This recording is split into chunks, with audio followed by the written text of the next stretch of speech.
Hello বন্ধুরা, আজকের গল্পটা খুবই স্পেশাল, তাই সবাই রেডি থাকো। আর দয়া করে গল্পগুলো ভালো লাগলে ভিডিওটি লাইক, শেয়ার এবং আমাদের চ্যানেলটি দয়া করে সাবস্ক্রাইব করো প্লিজ। তাহলে আমাদের ভিডিও সবার আগে তোমার কাছে পৌঁছে যাবে। তো চলুন বেশি কথা না বলে গল্পে জাম্প করা যাক। আমার নাম মাহিন। ছোটবেলা থেকেই আমি শহরে বড় হয়েছি। শহরের স্কুলে পড়েছি, বন্ধুবান্ধব, খেলাধুলা, টিউশন সবই শহুরে পরিবেশে কেটেছে। অথচ আমার মা হালিমা খাতুন ছিলেন গ্রামের মেয়ে। গ্রামের পুকুর পাড়, তালগাছ, শীতের সকালের খেজুরের রস, এসবের স্মৃতি তার চোখে মুখে সব সময় ভাসত। বাবা আমাদের ছেড়ে চলে গিয়েছিলেন অনেক আগে, যখন আমি খুব ছোট। তারপর থেকে মাই আমার সব, মা, বাবা, বন্ধু, শিক্ষক, সবকিছু। আমার মা কখনোই তার কষ্ট আমাকে বুঝতে দেননি। কত অল্প বয়সে তিনি একা থেকে গেলেন, সংসারের দায়িত্ব নিলেন, অথচ আমাকে কখনোই একা বা অভাবী মনে করতে দেননি। আমি যত বড় হচ্ছিলাম ততই বুঝতে পারছিলাম মাই আমার শক্তি। ক্লাস 10-এ উঠতেই আমার পড়াশোনা আর খরচ অনেক বেড়ে গেল। মা তখন গ্রামে থাকা পুরনো জমিটুকু চাষিদের হাতে তুলে দেন। ধান ও গমের ভাগ থেকে যে টাকা আসত তা দিয়ে আমার খরচ চলত। মা দিনের পর দিন না খেয়ে থেকেও আমাকে বই কিনে দিতেন। আমি বলতাম, মা তুমি এত কষ্ট করছ কেন? তিনি মুচকি হেসে বলতেন, মায়ের কষ্ট ছেলের সুখের কাছে কিছুই না রে বাবা। এইসব কথাই আমার বুকের ভেতর আগুন জ্বালিয়ে রাখত। আমি একদিন বড় হব, নাম করব, আর মাকে সব সুখ দেব। সময় গড়াল। আমি কলেজে উঠলাম। শহরে থাকি, মেসে থেকে পড়াশোনা করি। মা একা গ্রামে থাকেন। মাঝে মাঝে ছুটির দিনে গ্রামে যাই। গ্রামের বাতাস, গ্রামের গন্ধ আমাকে শান্ত করে দেয়, কিন্তু মাকে একা দেখে বুক ভেঙে যায়। তিনি বলেন, চিন্তা করিস না রে মাহিন, আমি একা অভ্যস্ত হয়ে গেছি, তুই শুধু মন দিয়ে পড়। কিন্তু আমি জানতাম তিনি একদম একা নন। আশেপাশের মানুষজন, গ্রামবাসী, আত্মীয় স্বজন সবাই মাকে শ্রদ্ধা করে। তবে দিন শেষে রাতের অন্ধকার নামলে নিঃসঙ্গতা মাকে কেমন করে গ্রাস করে, সেটা আমি চোখে দেখতাম। কলেজ জীবনের এক সময় আমি বুঝলাম, শুধু পড়াশোনা করে হবে না, পাশে একটা কাজও করতে হবে। মাকে একা এতটা কষ্টে ফেলে রাখা অন্যায়। আমি শহরে কোচিংয়ে ছাত্র পড়ানো শুরু করলাম। দিনে পড়াশোনা, রাতে টিউশনি। একদিকে ক্লান্তি, অন্যদিকে মায়ের হাসি মনে পড়ে শক্তি পেতাম।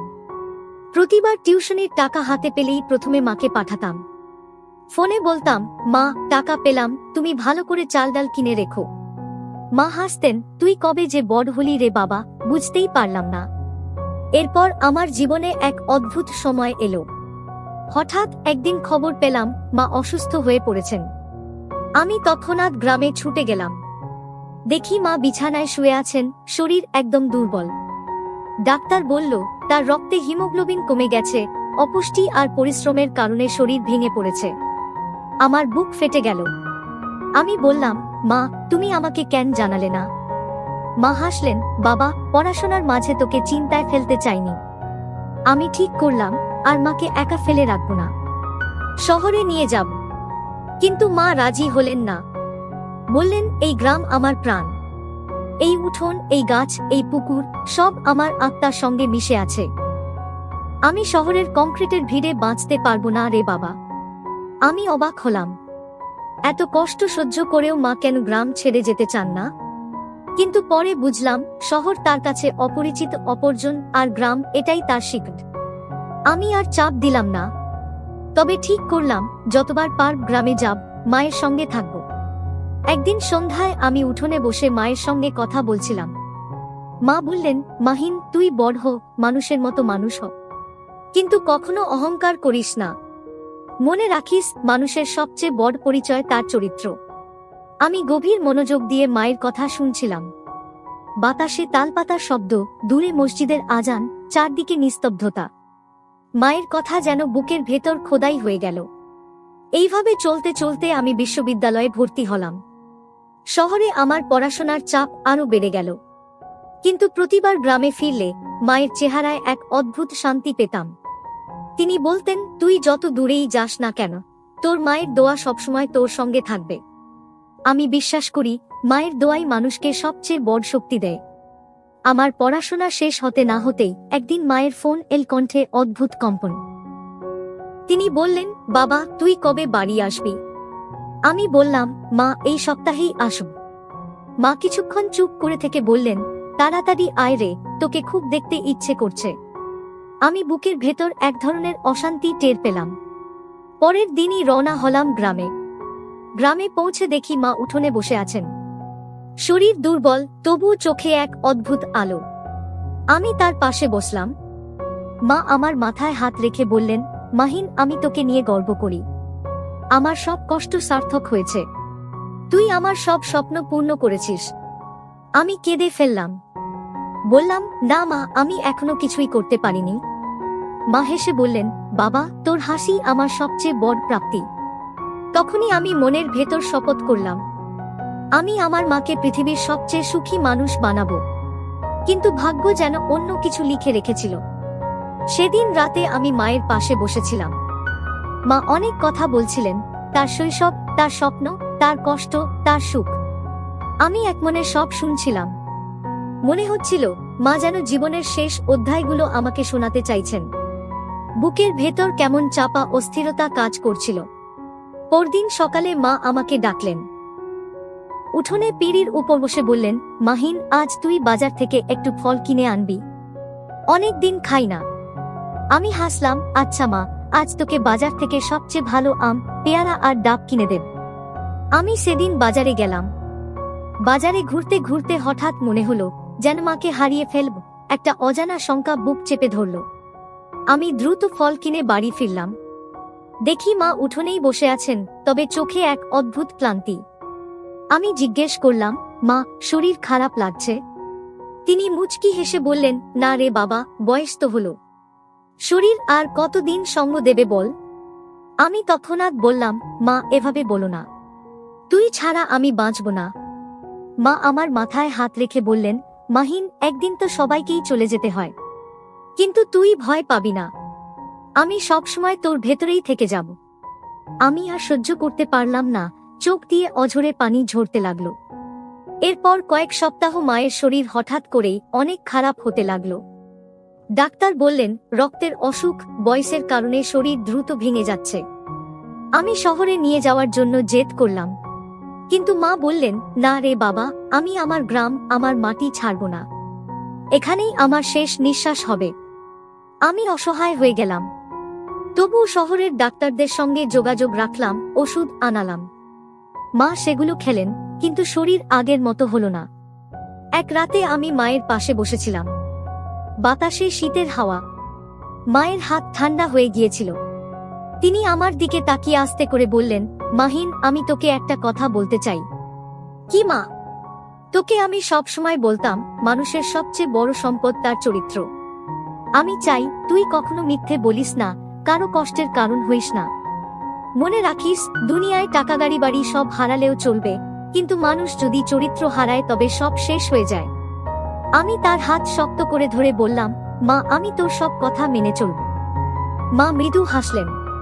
তারপর বললেন, একদিন যখন আমি থাকব না, তুই অন্য মানুষের পাশে দাঁড়াবি। তোর মতো এত কষ্টের ভেতর দিয়ে যারা যাচ্ছে, তাদের পাশে থাকবি। এই দুনিয়ায় মানুষের জন্য কিছু করার চেয়ে বড় সুখ কিছু নাই। আমি কেঁদে ফেললাম। বললাম, মা, এসব কথা বলো না। আমি তোকে ছাড়া কেমন করে থাকব? মা তখন আমার চোখ মুছে দিয়ে ফিসফিস করে বললেন, বাবা, আমি তোকে কখনো ছাড়ব না। আমি তোর মনের ভেতর, তোর দোয়ার ভেতর সবসময় থাকব। তারপরের দিন ভোরবেলা যখন মসজিদ থেকে ফজরের আজান ভেসে আসছিল, মা আল্লাহর নাম নিতে নিতে চুপ করে গেলেন।